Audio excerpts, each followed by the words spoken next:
Before I show you what investigators found in the Badger Creek Wilderness in Oregon, I need you to understand one thing.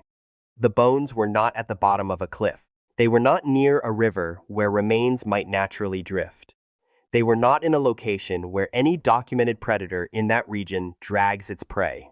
They were at 6,500 feet above sea level, in snow conditions that made ground access extraordinarily difficult for search teams. Belonging to a 17-year-old, with professional wilderness survival training, each 1 miles apart, as if something had moved them with deliberate intention. That detail alone would be disturbing enough. But in the same snowfield where the fragments were found, investigators photographed footprints, twice the size of a grown man's foot, pressed so deeply into the packed snow that they remained visible long after the surrounding surface had melted and reformed, made by something walking barefoot. At 6,500 feet, in late November, in the Oregon wilderness, tonight, 5 cases, 5 locations, 5 completely unrelated sets of witnesses who never met each other and never compared notes. And running through every single one of them, the same behavior. Not aggression, not panic. Something far more calculated than either. I want to be honest with you before we go any further. Some of what you are about to hear has rational explanations. A few of these encounters probably do. Experienced investigators, people who have spent decades working in these wilderness areas, will tell you that most unusual sightings resolve into something identifiable when examined carefully enough. But the cases selected for tonight are specifically the ones that did not resolve. The ones where the witnesses had every professional or personal reason to find a logical answer, and couldn't. The ones where physical evidence remained after the witness had gone home. What connects them is not location, not witness type, not even the specific details of what was seen. What connects them is a behavioral pattern that keeps surfacing across decades, states, and countries. In accounts from people who have never spoken to each other.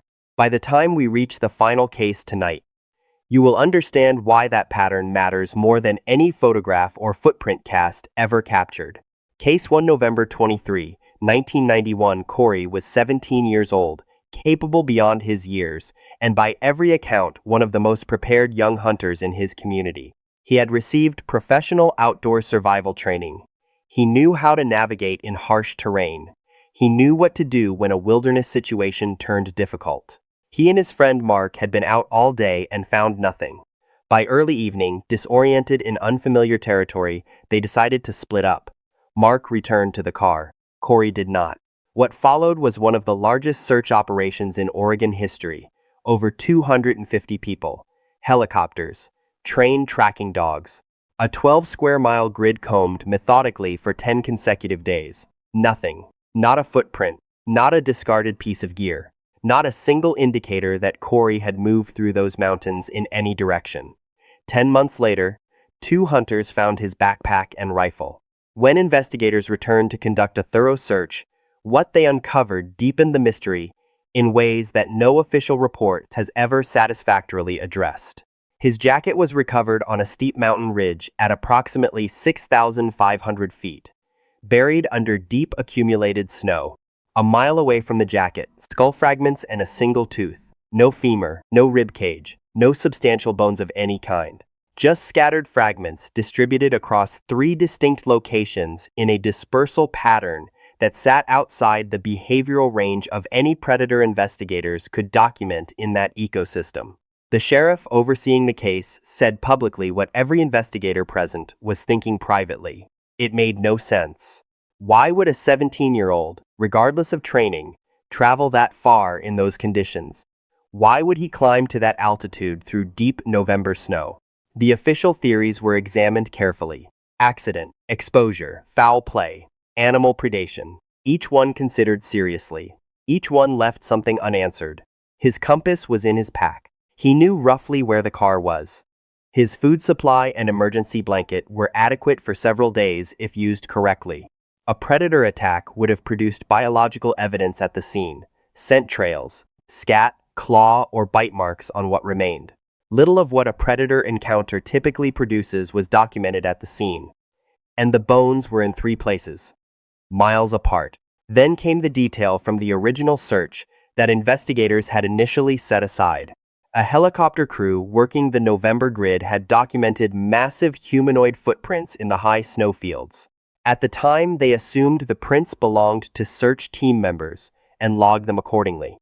When the photographs were re-examined after Corey's remains were discovered, the discrepancy became undeniable. The prints were roughly twice the size of an adult man's foot, pressed so deeply into the compressed snow that they persisted after surrounding powder had melted and reformed. Made by something walking upright and barefoot at 6,500 feet in late November. Investigators concluded the prints did not correspond to any search personnel documented in that area. The size differential alone removed that possibility from serious consideration. Researchers who have reviewed this case extensively are careful not to draw definitive conclusions, but they consistently point to one detail that no natural explanation has fully accounted for. The bones were in 3 locations, miles apart, in terrain that requires significant physical capability just to traverse. Corey Fay's case remains officially unsolved. His grandfather, speaking to investigators years after the discovery, said something quietly that has stayed with everyone who followed this case. He said that boy would have had to walk 10 miles through deep snow to reach where they found him. He said he couldn't imagine it. Neither could anyone else who looked at that map. Case 2. Most Bigfoot encounters happen in darkness, in poor visibility, with witnesses who are already frightened and working hard to process what they are seeing. This one did not. It happened in full daylight, to a man who had spent over 30 years hunting the river bottoms of East Texas and knew every species that moved through them the way most people know their own neighborhood. He was seated in his bow stand above a game trail when movement below caught his attention. Not unusual. He had spent hundreds of hours watching wildlife from that stand. What was unusual was how it was moving. Whatever he was watching was not using the trail. It was positioned parallel to it, staying in the denser brush along the creek edge, advancing in short intervals, stopping completely between each movement, then repositioning before advancing again. He watched for several minutes before he fully understood what he was observing. Something was actively stalking a group of feral hogs feeding along the bank, not chasing, not rushing, moving with the kind of patient, methodical approach that requires genuine behavioral knowledge of prey animals to execute correctly. The shape was upright, broad across the upper body in a way he said he couldn't match to any animal he had seen in 3 decades of hunting that corridor. Arms hanging lower than they should have been at rest. The head positioned forward with very little visible neck separation, and it was moving deliberately downwind of the hogs.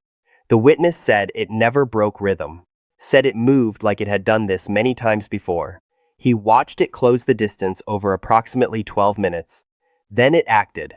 It closed the remaining gap, seized a juvenile hog by the hindquarters, lifted the animal completely off the ground, struck its head against the base of a tree in a single practiced motion, tucked the carcass under one arm, and walked back into the heavier brush at the drainage edge.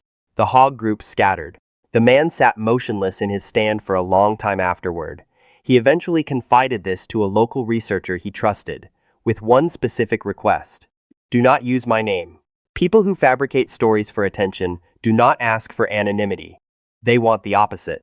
The witness insisted whatever he watched did not move like any bear he had seen in 30 years of hunting those bottoms. He had seen plenty of bears. He knew what they looked like moving through brush. This was not that. What he described is behaviorally consistent with independent accounts documented across the Sabine River corridor over the past decade. Accounts from people who have never met each other, describing the same deliberate use of wind direction, terrain cover, and prey behavioral patterns. The Sabine River provides a natural corridor connecting deep wilderness to food-dense land. Whatever uses that corridor has been doing so for a long time. It shows. Case 3. Jim has lived on this property for over 30 years. Generational land passed through his family. A river runs through the lower section that has been filling with returning salmon in increasing numbers over recent seasons. He was not looking for anything unusual. He is not a researcher. What changed was a series of small incidents, each individually dismissible, that over 18 months assembled into something he could not account for. It began with a track near the river path. He walked that trail daily with his dogs. He knew every normal impression the ground showed. This one stopped him. Approximately 15 inches in length, 6 inches across, pressed into a compacted ground in a way that suggested significant weight. The toe arrangement was human in structure. He filmed it on his phone, then deleted the footage by accident, but he had seen it clearly. He knew what he was looking at. Then the rocks appeared, on a section of trail he used constantly. In a spot where no rocks had been present, 3 stones were arranged touching each other. Adjacent to a tree where Jim had recently removed a trail camera, he asked around. Nobody placed them. The camera had come down not long before.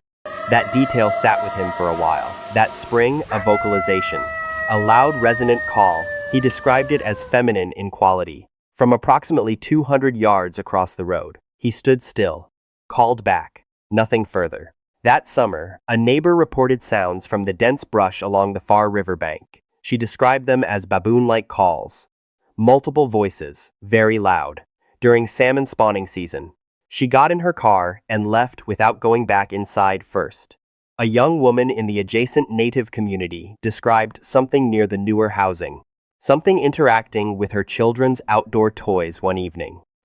When she went to investigate the noise, she found a large figure partially behind a structure, moving a plastic object from one position to another. It looked up, saw her watching, and stopped. Jim does not claim certainty about what he has experienced. He says he thinks this is a corridor, always has been, and that the returning salmon are drawing something in closer than it typically comes. He says whatever has been visiting that river has been aware of him personally for longer than these past 2 years. The rocks appeared after the camera came down, not before. He had camped that trail system many times, experienced backpacker. He knew the sounds of Smoky Mountain nights well enough to place most of them without thinking. First knock at 11:23 p.m. He checked his watch, just habit. A single impact from the North Ridge, slightly too forceful for a dropped limb. He logged it as natural and returned to his journal. 11:26, a second knock. Eastern side closered its head. Did not bark. Did not growl. Lifted both ears toward the tent wall and held still. That behavior is specific. A dog startled by sudden noise barks. A dog that has detected something and is evaluating it goes quiet and attends. This dog was not reacting to a surprise. It was monitoring something it had already identified as significant. He called out clearly. Direct. The kind of voice used when you need something to know you are fully present and paying attention. The forest went completely quiet. Then from a third position, measurably closer than either of the first two, the knock came back. Not an echo. That was the thing. It came from a different direction entirely. Footsteps began 10 seconds later, heavy and slow, not attempting quiet. A low resonance he described as something felt through the ground before it registered fully through the ears. Tracking directly from the ridge toward his camp position. He shouted again. The footsteps stopped. 30 seconds of silence, then one sound lifted from below the ridge. Not a standard animal call. One sustained, low vocalization from something with considerable mass behind the resonance. The dog pressed against his leg without making any sound at all. Scratching began at the far corner of the tent, moving along the outside of the fabric, slowly, methodically, from one end toward the other. He did not breathe. Then the tent wall moved, not violently, not like a strike. Like one very large finger placed against the outside of the fabric, pressing inward carefully. The exact quality of pressure from something learning what a material is made of. One slow, deliberate press. Then nothing. The footsteps withdrew. Insects cautiously resumed. At dawn, one partial impression in the dirt beside the tent. 3 toe marks and a partial heel. Wider than both his hands placed side by side. He broke camp without eating. A local friend who grew up in those mountains listened to the full account without laughing. Said the older people in his family don't camp that ridgeline. Said they haven't for a long time. When asked why, the old man said only that something already uses it. He didn't explain further. He didn't seem to think he needed to. Case 5. This case is different from the others. Jonathan, 34, and Rachel, 25, began a 3-day wilderness route near Pemberton, British Columbia on September 4, 2024. Both were experienced. Jonathan climbed weekly and held mountaineering certification. Rachel had been hiking remote terrain since childhood. These were not inexperienced people making reckless decisions. Inside, Jonathan's phone and camera, his equipment left behind. A 10-day search involving over 2,000 hours of ground and air coverage found nothing. Professional mountaineers hired by both families extended the search. The case remains open. The photographs documented their route through difficult, remote terrain. 2 images stood apart from the standard documentation sequence. One showed a large tree with structural damage at a height that investigators had difficulty attributing to weather or any animal activity they could identify. The second showed something in the background of a wide landscape frame, partially obscured by intervening trees, standing upright, not a bear's silhouette, not shadow against the afternoon light, something standing independently and oriented toward the camera position. The camera also contained 2 video clips. The first was recorded the night before their departure, inside their hotel room in Pemberton. It captured a figure approaching the ground floor window and remaining at the glass for several minutes. The hotel owner confirmed the footage. Responding officers found no person or animal on the building's exterior when they checked. The second video was filmed on the mountain itself. Jonathan and Rachel were moving through heavy forest. Handheld camera. The audio clearly captured branches breaking immediately adjacent to their position, and a repeating whistling sound that tracked as they moved. Jonathan stopped walking. The camera rose slowly. A dark figure stood visible through the tree line. Stationary, facing their direction. The build was unmistakable even at that distance. Broad through the upper body, arms positioned low, standing on 2 legs. It did not advance. It did not withdraw. It held its position. Jonathan and Rachel have not been found. The footage was reviewed by investigators and passed to wildlife authorities. No formal explanation has been put forward for the figure in the second video. What this case raises, and what investigators have not been able to resolve, is the sequence. The figure at the window the night before. The sound that tracked them through the forest the following day. The shape that held its ground and watched. Whatever that mountain held had already located them before the hike began. It found them at the trailhead. 5 cases: Oregon, East Texas, Washington, Tennessee, British Columbia. Different years, different witnesses, different terrain. Corey Faye's remains in 3 locations at altitude that search teams struggled to access on foot. A bow hunter in East Texas watching something. Use wind direction and prey behavioral patterns the way an experienced tracker would. A property owner on the Olympic Peninsula finding placement markers beside the exact spot where his camera used to hang. A camper in Tennessee receiving 1 deliberate press through his tent wall. Not an attack, something slower and more considered than that. 2 hikers in British Columbia filming a figure that had already found them the night before their trail began. Maybe some of these have explanations that haven't surfaced yet. That is a genuine possibility worth keeping open. Researchers who take this field seriously are often the first to pursue those explanations aggressively. But the thread connecting all 5 cases has resisted every framework applied to it. In every case, the behavior follows the same direction.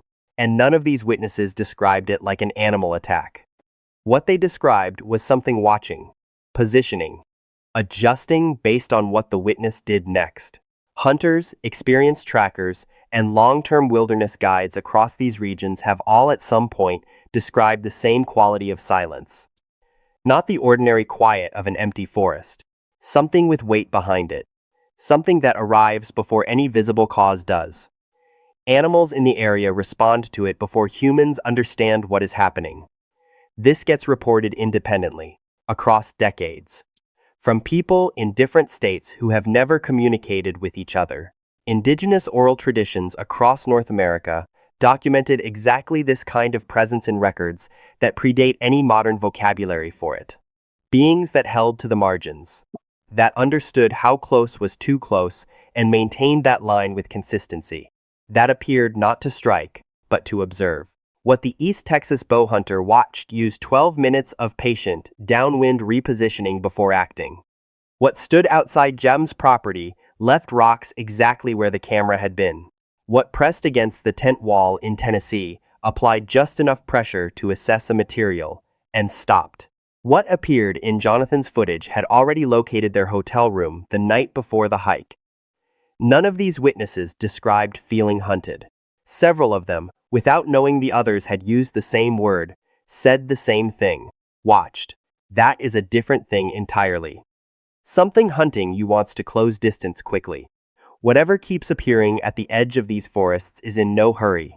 It observes from positions of advantage. It makes contact only on its own terms and withdraws before those terms are exceeded. Not aggression as a first option. Observation first. If you have spent time in remote wilderness and felt that specific quality of being watched. If you have found something you could not explain and stayed quiet about it, because you already knew how the conversation would go, put it in the comments. Not looking for proof. Looking for the pattern. Because whatever is out there has had a very long time to study us. Across all 5 of these cases, the most unsettling question is not what it is. It is what it has concluded.